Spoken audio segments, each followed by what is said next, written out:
Lately, I've noticed a lot of new people getting interested in the Sonic series, whether it's because of the Paramount movie franchise, the Sonic Prime Netflix show, or the recent games like Sonic X Shadow Generations and Sonic Racing CrossWorlds that have been really well received. When IGN is giving Sonic games 9 out of 10s, you know it's getting a little crazy. However, the issue is that the Sonic series is a long-running franchise. In fact, it's probably older than most of the people watching this video, and there are a ton of games in the series, so I figured I'd make my own guide for getting people into the Sonic games. There are a bunch of different Sonic games, racing games, fighting games, even a visual novel where Sonic dies. So to keep things fair and simple, I'm going to go by the canon games listed on the official Sonic timeline on the Japanese Sonic website called the Sonic Channel. This list isn't perfect, but barring a few entries, I think it's honestly a fairly decent list of the core Sonic games. While I will be using the timeline's list of games, I won't be going in chronological order when talking about the games, as I just find it a lot easier to go by release order. Plus, I think it gives you, the viewer, a better look at how the series evolved over time. If you're trying to get into a series, the easiest place to start is the beginning, which in this case is Sonic the Hedgehog, released in 1991 on the Sega Genesis. There's also an 8-bit version of the game on the Sega Master System and the Sega Game Gear, but we'll be focusing on the 16-bit version on the Genesis. In this game, Sonic the Hedgehog tries to stop the evil Dr. Robotnik from roboticizing all of the animals on South Island and ruling over the lands with the power of the mysterious Chaos Emeralds. Sonic 1 is somewhat archaic in comparison to the other classic games. The game puts a cap on Sonic's speed, there's no spin dash to instantly get a boost, there's no Super Sonic, and there are a few levels, namely Marble Zone and Labyrinth Zone, that are really slow and not very fun to play. However, I still enjoy the game. There are some fun levels like Green Hill and Starlight, and I think Sonic 1 is worth playing to see how Sonic's decades-long battle against Dr. Eggman started. Sonic 1 is included in the 2022 Sonic Origins collection, which is available on Steam, Epic Game Store, Nintendo Switch, PS4 and PS5, and Xbox One and Xbox Series consoles. This version of the game adds widescreen, multiple playable characters, the spin dash, among other quality of life features to make Sonic 1 more palatable for modern audiences. The next game is Sonic 2, released in 1992 on the Sega Genesis, and like Sonic 1, there is a Master System and Game Gear version of this game too. In Sonic 2, Sonic goes to West Side Island and teams up with his Fox fanboy Miles Prower, better known as Tails, to stop Eggman's new weapon, a giant space station called the Death Egg. Yeah, it's basically just the Death Star from Star Wars. Sonic 2 introduces a ton of series staples like the half-pipe special stages, the spin dash, Super Sonic, and of course, Sonic's best friend, Miles Tails Prower. I have my issues with Sonic 1, but I think Sonic 2 is a really good game that still holds up incredibly well. The sense of flow that the level design in this game has is still one of the best in the series in my opinion. I do think that the game does drop in quality a bit towards the end of the game, but overall, this is a bona fide classic that I think every Sonic fan should at least try. Sonic 2 is included in the Sonic Origins collection.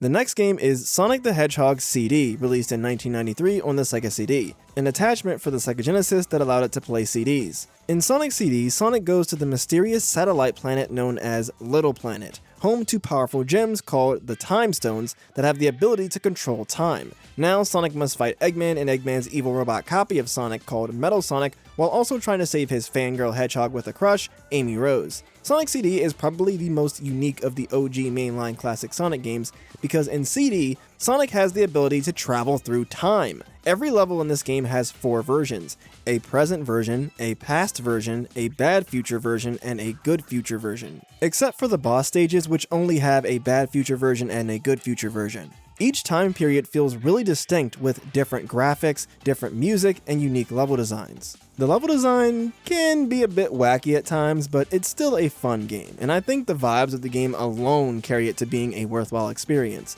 Sonic CD is included in the Sonic Origins collection.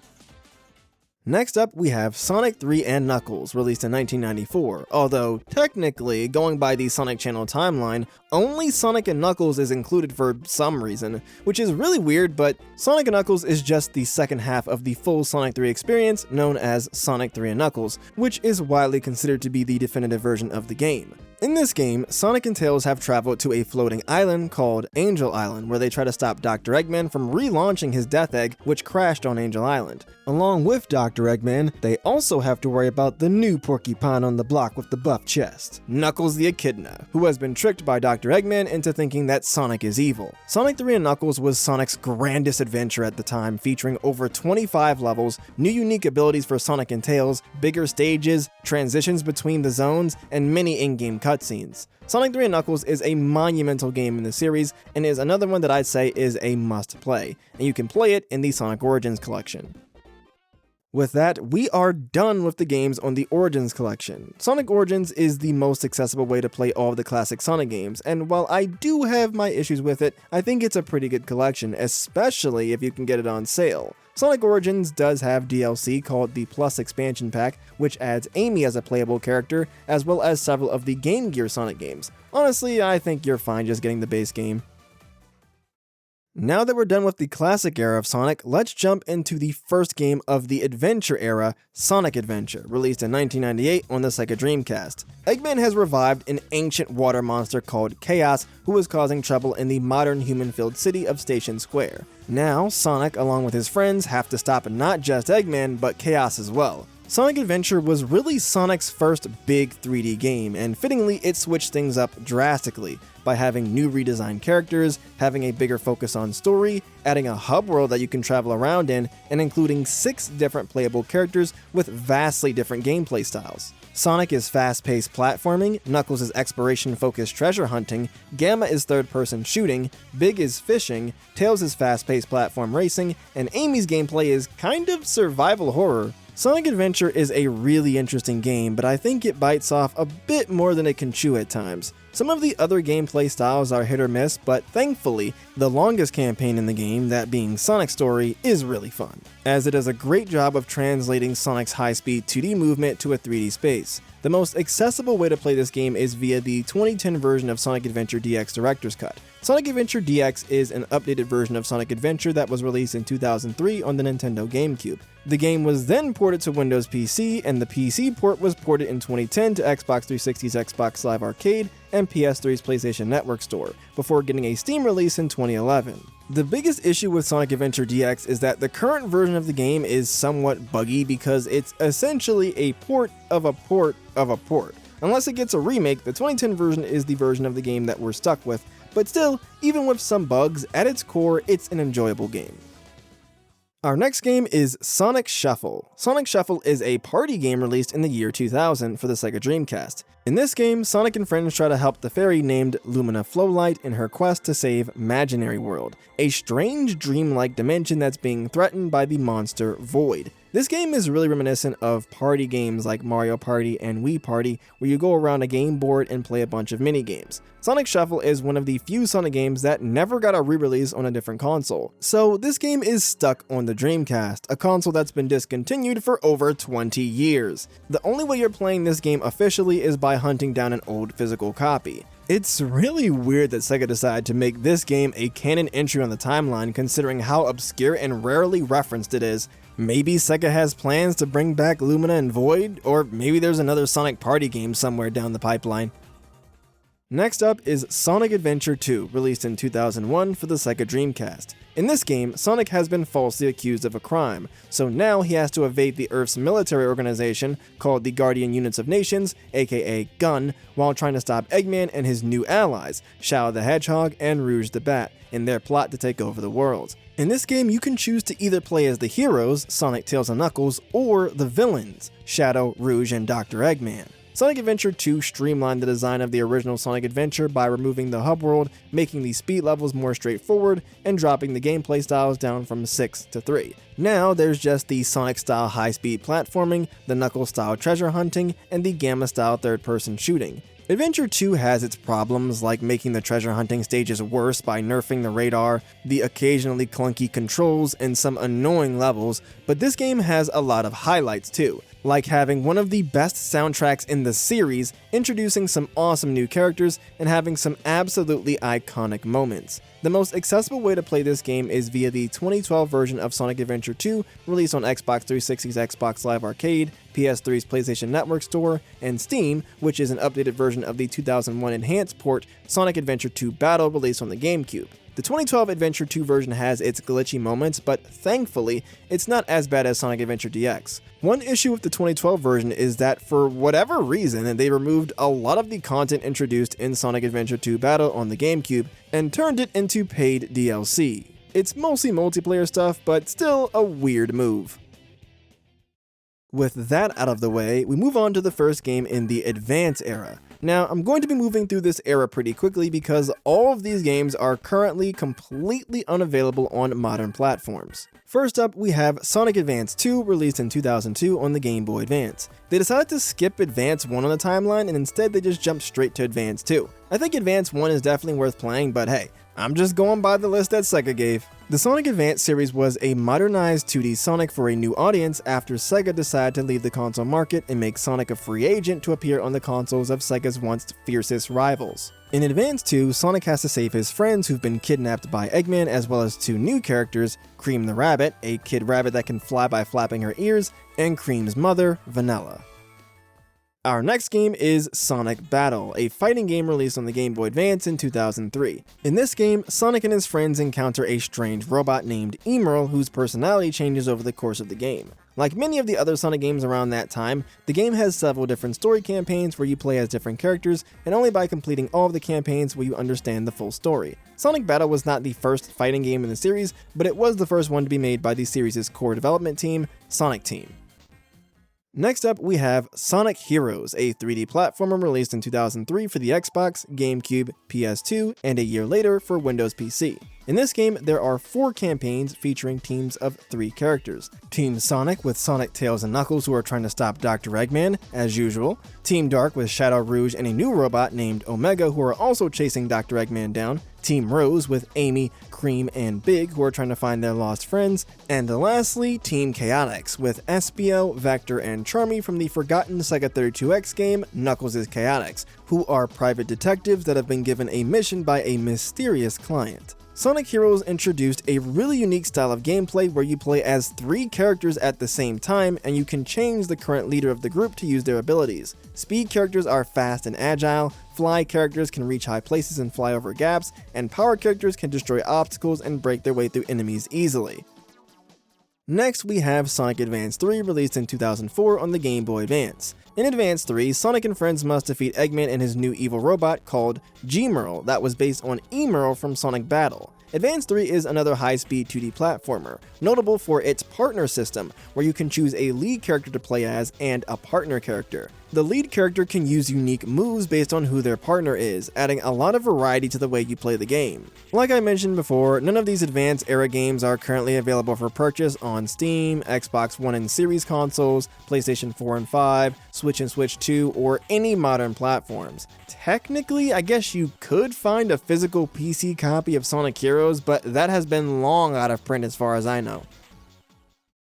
Now we move on to the experimental era of Sonic, with all of the really weird and wacky adventures that every YouTuber is obligated to make fun of at least once. This is another era that I'll go through pretty quickly as a lot of the games are unavailable on modern platforms at this point, but towards the end I'll have more to talk about. First up is the 3D platformer Shadow the Hedgehog, released in 2005 on the Xbox, GameCube, and PS2. Shadow 05 throws Sonic out of the window and instead focuses on his rival, Shadow, as he deals with an invasion by Black Doom, the leader of a group of aliens known as the Black Arms. Shadow tries to learn more about his past while driving motorcycles, cursing, and packing submachine guns. Despite Shadow 05 being a meme, this game is actually pretty interesting, letting you decide which path you want Shadow to go on. Should he be a hero, a villain, or something in the middle? Each level has different missions that you can complete corresponding to either hero, dark, or neutral, and the route that you take will send you to completely different levels.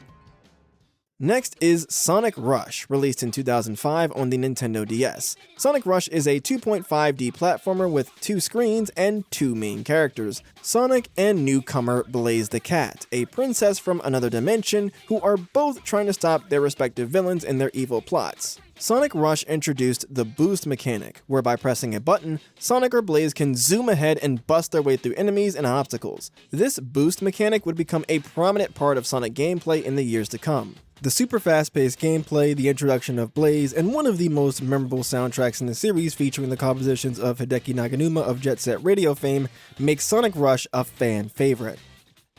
Next is Sonic Riders, our first racing game of the day, and it was originally released in 2006 on the Xbox, GameCube, PS2, and Windows PC. This game introduced the Babylon Rogues, a group of thieves consisting of Jet the Hawk, Wave the Swallow, and Storm the Albatross, who are pitted against Sonic and Friends. Unlike the previous racing games in the series which had Sonic and Friends driving cars or racing on foot, Sonic Riders has them racing on hoverboards called Extreme Gears. Sonic Riders is oozing with style, from the cool, sporty new outfits that a lot of the characters got, the sick anime opening, and the futuristic vibe of the game. Next, we have everyone's favorite game, the 2006 3D platformer Sonic the Hedgehog, released on the Xbox 360 and PS3. In this game, there are 3 campaigns.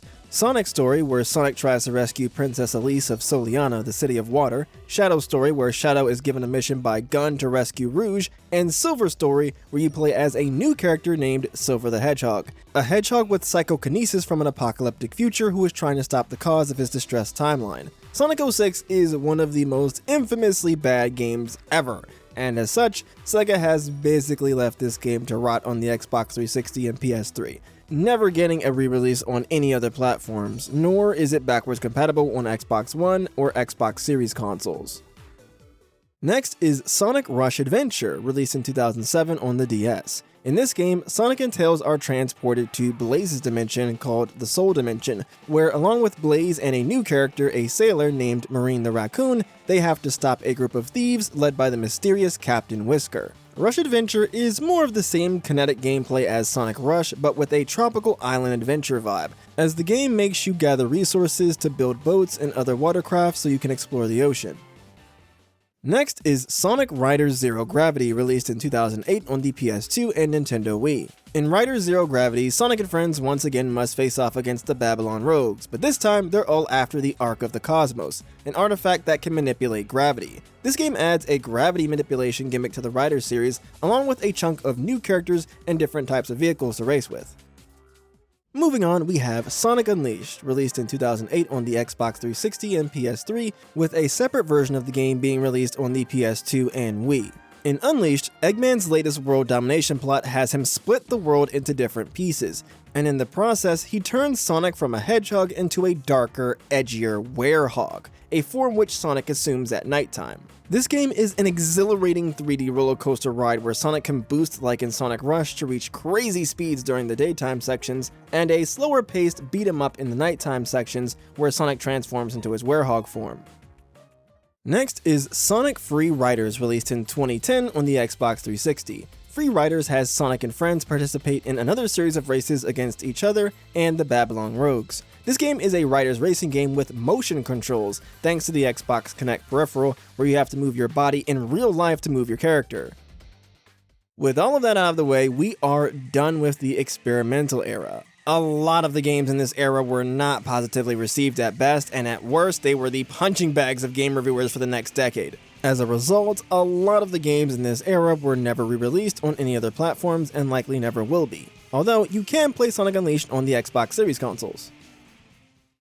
Things get a little more accessible with the next big era of Sonic, the nostalgia era of Sonic, starting with Sonic the Hedgehog 4 Episode 1, released in 2010 on the Xbox 360, PS3, Wii, iOS, and later for other mobile phones and Steam. Sega heard all of the criticisms of the experimental era and they decided to play things safe for a while. In Sonic 4 Episode 1, Sonic goes back to his roots, and the narrative is just a simple story about Sonic trying to stop Eggman. As its name would suggest, Sonic 4 was marketed as a sequel to Sonic 3 and Knuckles, and the big return to the classic Sonic series on the Genesis. But in reality, Sonic 4 is an okay but pretty uninspired platformer with poor visuals and wonky physics.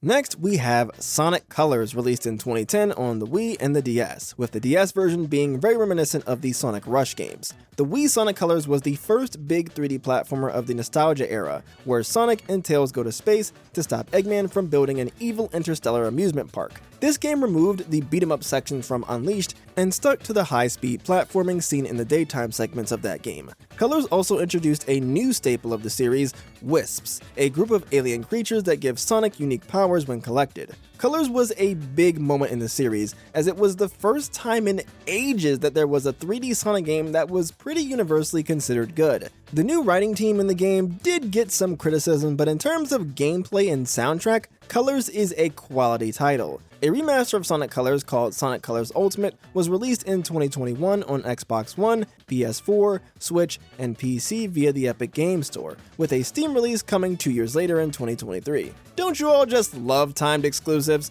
When Colors Ultimate came out, I heard a lot of bad things about the game being really buggy and unstable, so I'd be cautious about this one and do some research to see if the bugs were fixed. Up next is Sonic Generations, released in 2011 on the Xbox 360, PS3, Windows PC, Steam, and a different version of the game with unique zones was released on the Nintendo 3DS. In Generations, Sonic's birthday party is interrupted when a monster known as the Time Eater kidnaps all of Sonic's friends, and now Sonic, along with a younger version of Sonic, must travel through time to save his buddies. Generations is another Boost-style game made in celebration of the series' 20th anniversary, and as such, it's one big nostalgia party featuring the return of various iconic zones from all throughout Sonic's history. You even get to play as two versions of Sonic, the classic version of Sonic with two-dimensional gameplay and the current version of Sonic with two-dimensional and three-dimensional gameplay. Generations holds up impeccably well and is easily one of the best games in the series. Now, in terms of accessibility, Generations is a really weird case because it's partially delisted. You cannot buy the game individually, but you can still buy it as a part of the Sonic Legacy bundle on Steam, Xbox One, and Xbox Series consoles. The reason for this partial delisting is probably because Sega wants you to buy the remaster of Generations called Sonic X Shadow Generations, released in 2024 on the Xbox One, PS4, PS5, Switch, and on PC via Steam and Epic Games Store. There are some minor changes that were controversial for some fans regarding the game's story, characters, and dialogue, but overall, Sonic X Shadow Generations is the definitive version of the game, even if it's just because of the new Shadow Generations content. Shadow Generations is a new campaign where you play as Shadow, who was going on his own adventure to try to take down the returning Black Doom, while Sonic is dealing with the Time Eater stuff. Like Sonic Generations, Shadow Generations has you play through reimagined versions of old Sonic levels, but with a new 3D hub world inspired by Sonic Frontiers, which we haven't talked about yet, but we'll get there soon. Sonic X Shadow Generations is available for all of the platforms I mentioned earlier, and it also got a Nintendo Switch 2 release in 2025. Next is Sonic 4 Episode 2, the next part in the Sonic 4 duology released in 2012 on Xbox 360, PS3, mobile phones, and Steam. Sonic 4 Episode 2 is another classic-style Sonic adventure where Sonic has to stop Eggman, but this time, Tails and Metal Sonic are back in the fray. Sonic 4 Episode 2 is certainly not one of the standout games in the series, but it is definitely better than Sonic 4 Episode 1, visually, creatively, and level design-wise. Overall, I think Sonic 4 Episode 2 is a decent game. Next up, we have Sonic Lost World, which was released in 2013 on the Nintendo Wii U, and it got a separate version on the Nintendo 3DS, kind of like what they did with Generations 3DS. Sonic Lost World has Sonic trying to stop Eggman with his new henchman, the Deadly Six, on a strange little planet-esque floating mass called the Lost Hex. Lost World stepped away from the Boost-style gameplay and instead featured parkour, cylindrical level design, and a bigger emphasis on platforming. A lot of people don't like this game for the poor writing and the unoriginal new cast of villains, and I mean, they're right, but I think Lost World has a lot of neat level ideas and gimmicks. Lost World is currently only available on PC via the 2015 Steam release. Next, we move on to what I like to call the Phantom Era, starting with Sonic Mania, released in 2017 on Xbox One, PS4, Switch, Steam, and later Epic Games Store. If you're wondering why there's such a large gap in time between the releases of Sonic Lost World and Sonic Mania, well, it's because Sonic Boom was a thing.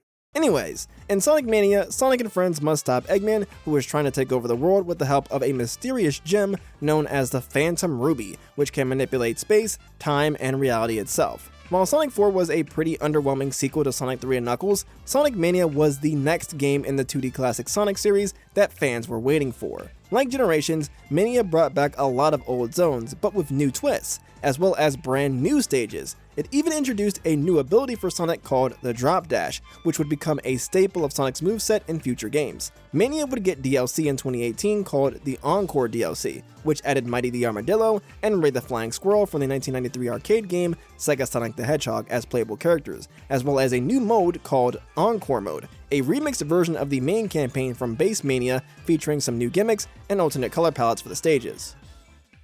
Next up is Sonic Forces, released in 2017 for Xbox One, PS4, Switch, and PC via Steam. Forces is about Sonic and friends in a war against Eggman and his new ally, Infinite, who have managed to take over the world. Sonic Forces brings back the boost style from Unleashed, and also brings back classic Sonic just like in Generations. The big new feature of this game is the ability to make and play as your own Sonic OC, who has several different weapon powers. Sonic Forces is an unfortunate case of wasted potential, as a more serious story coupled with the return of the boost gameplay and the ability to make your own Sonic OC, something people have been doing for ages on the internet, meant this game could have been amazing. However, the uninspired level design and short length of the levels made this game pretty underwhelming in the eyes of fans. Next is Team Sonic Racing, released in 2017 on the Xbox One, PS4, Switch, and PC via Steam. In this game, Sonic and friends participate in another racing competition, this time held by a strange Tanuki named Dodon Paw. TSR is the third game in the Sonic Racing series, which started in 2010 with Sonic and Sega All-Stars Racing. The big gimmick of this game is that you race with two other teammates against opposing squads. Our second to last game of the day is the first game in the lore era, Sonic Frontiers, released in 2022 for Xbox One, Xbox Series consoles, PS4, PS5, Switch, and PC via Steam, with an Epic Games Store release coming in 2023. Sonic Frontiers has Sonic exploring the Starfall Islands in a brand new open-world gameplay style, where he completes quests, collects Chaos Emeralds, and fights against giant titans to save his friends that have been trapped in cyberspace. Sonic Frontiers has its issues like its reliance on reused old level designs in the cyberspace levels, and some of the challenges not being the most exciting, but overall, Frontiers is a fun time. It even got several waves of DLC until late 2023, which fixed some of the game's issues and added a fair amount of content. The last game of the day is Sonic Superstars, released in 2023 on Xbox One, Xbox Series consoles, PS4, PS5, Switch, and PC via Steam and Epic Games Store. In Superstars, Sonic and friends must stop Eggman from taking over a new location known as the North Star Islands. Superstars went back to classic Sonic gameplay and aesthetics, but with a 3D art style. The biggest additions to Superstars were 4-player co-op, new powers from collecting each of the Chaos Emeralds, and the reintroduction of the greatest Sonic character ever, Knack the Weasel aka Fang the Hunter aka Fang the Sniper, from the 1994 Game Gear game Sonic Triple Trouble. Superstars was considered a step back by fans for Mania. But even so, I legitimately think that getting unique powers from each individual Chaos Emerald is a great idea that should stick around. But with Superstars out of the way, there you have it. All of the Sonic games listed on the Sonic Channel timeline. Like I said, I have my issues with the list, but I honestly think it does a good job of highlighting the games that most people would consider mainline, plus some other prominent entries in the series. And Sonic Shuffle. Now that you know the important games in the series, the question is, where do you start? Well, if you're into 2D platformers, retro games, or you just want to see the start of the franchise, I think starting with Sonic Origins is a great place. It's pretty cheap if you can get it on sale, it's available on all of the major modern platforms, and the games in the collection are a fun time. If you finish Origins, I think the next logical place to go is Sonic Mania. It's more classic Sonic fun with some new ideas in there as well. If you can get your hands on the advanced games, I'd say those are a good place to go next, but obviously they are not very accessible nowadays. Besides the advanced games, I'd say give Superstars a try. Superstars wasn't the most positively received game by fans, mainly because of the bosses and the poorly implemented co-op, but I find the core game pretty fun if you play it in single player. If you want a faster paced 2D game, then give the Sonic Rush games a go, though like the advanced games, there's no modern way to play them. I wouldn't recommend Sonic 4 Episode 1, but you might find some enjoyment with Sonic 4 Episode 2 if you're really fiending for some more 2D Sonic. If you prefer 3D games and you don't mind something a bit janky, then I'd say give the adventure games a try. They do have quite a number of different gameplay styles, so be warned, you may not like all of them. If you're looking for more games like Adventure 1 and 2, then unfortunately there really isn't anything quite like the adventure games, other than maybe Sonic 06, but obviously don't play that unless you're just morbidly curious as to how bad it is. If you're looking for another 3D platformer, then I'd say give Sonic Lost World a try. If you really don't like linear stuff or you just prefer open world games, then Frontiers might be more up your alley. There are linear sections in the game, but the core gameplay is a more open-ended experience. If you aren't keen on a bunch of different gameplay styles, then play Sonic X Shadow Generations. It does technically have two gameplay styles, 3D Boost Modern Sonic and 2D Classic Sonic, but Modern Sonic has 2D sections in its stages, and it's all high-speed platforming at the end of the day. I would have recommended that you play Colors first, as it also has the lightning fast boost gameplay, but the Wii version is obviously out of print, and the only modern way to play it is via the Colors Ultimate Remaster, which, like I mentioned before, apparently has a lot of problems. I know I'll get some comments telling me to just mod the game, but I don't know, I just don't really feel super comfortable recommending a game that is only enjoyable via mods. If you can get your hands on a physical copy of the Wii version of Colors and you have a Wii or Wii U console, then I'd say go for it. If you really enjoyed Generations and Colors and you have an Xbox Series console, then it may be worth giving Unleashed a try. If you can get past the Werehog segments, which I'm not a fan of but some people do like, then Unleashed can be a lot of fun. The daytime levels are awesome, and visually the game holds up really well. You can find a physical copy of the Xbox 360 version of Unleashed for super cheap secondhand, and the game actually got FPS boost on the Xbox Series consoles, making it run a lot smoother than it did on the Xbox 360. The last of the boost games is Sonic Forces, and I can't really recommend it. I already talked about the issues with these short, uninspired levels, but then you've also got writing issues like the derailing of Tails' character and the inclusion of a bunch of old characters, namely Classic Sonic, that just seem to be for cheap fan service. For the last of the 3D platformers, we have Sonic Heroes and Shadow 05. As much as I have a soft spot for Sonic Heroes, this one has its issues as well. The controls just feel really loose and slippery, and despite the game emphasizing the 4 distinct teams, each of the teams feel very similar to each other gameplay-wise. What makes it worse is that all 4 teams go to the same levels with some tweaks for the sake of difficulty.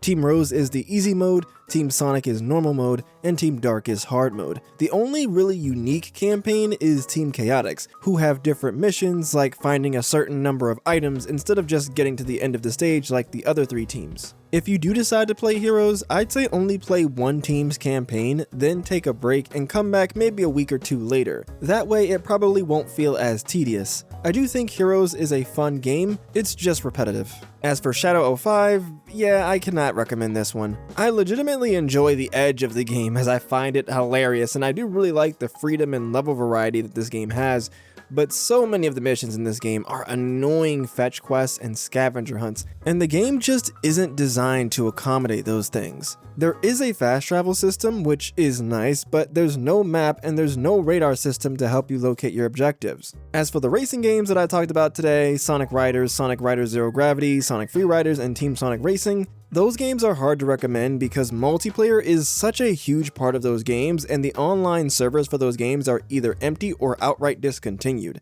Couch co-op is an option, but that's a lot of extra controllers and peripherals to buy, especially for discontinued consoles. If you're someone who has to experience a series in chronological order, then you can just look at the timeline to see the order that you should play the games in. But if you're too lazy to do that, then don't worry, I gotcha. The chronological order of the games is Sonic 1, Sonic CD, Sonic 2, Sonic 3 and Knuckles, Sonic Mania, Sonic Superstars, Sonic 4 Episode 1, Sonic 4 Episode 2, Sonic Adventure, Sonic Shuffle, Sonic Adventure 2, Sonic Advance 2, Sonic Heroes, Shadow 05, Sonic Battle, Sonic Advance 3, Sonic Rush, Sonic 06, Sonic Riders, Sonic Rush Adventure, Sonic Riders Zero Gravity, Sonic Unleashed, Sonic Colors, Sonic Generations, Sonic Free Riders, Sonic Lost World, Team Sonic Racing, Sonic Forces, and finally, Sonic Frontiers. But there you have it. That is my guide to get into the Sonic series. This guide will probably become outdated at some point, but for now, it'll have to do.